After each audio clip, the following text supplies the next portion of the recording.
Iyi nzu mureba iragurishwa.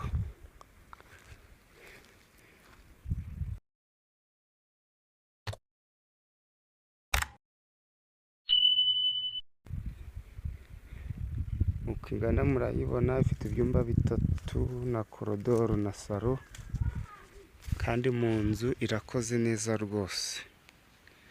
Iherereye mu mudugudu wa Nyagakombe, Kagari ka Kimbazi, Murenge wa Munyiginya, Akarere ka Rwamagana.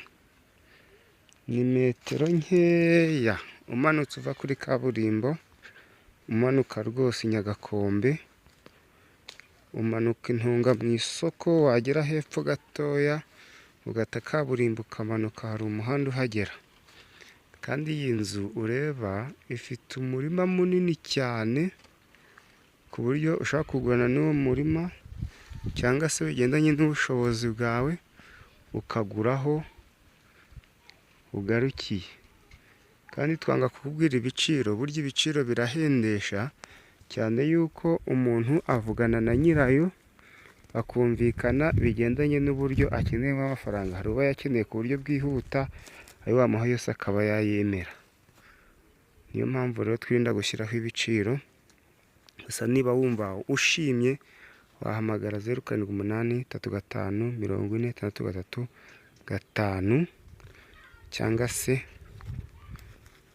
ikindi kidushimisha, wakanda subscribe, ugakanda like, ugakora share, ugasharinga mu bandi cyane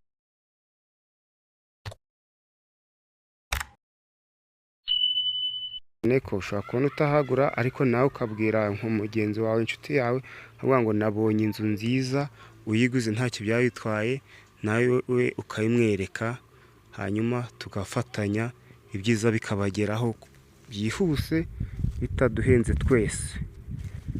Urumva ko ni byiza, ubuzima bwaroroshye, ntabwo tugihendwa n'abakomisiyoneri.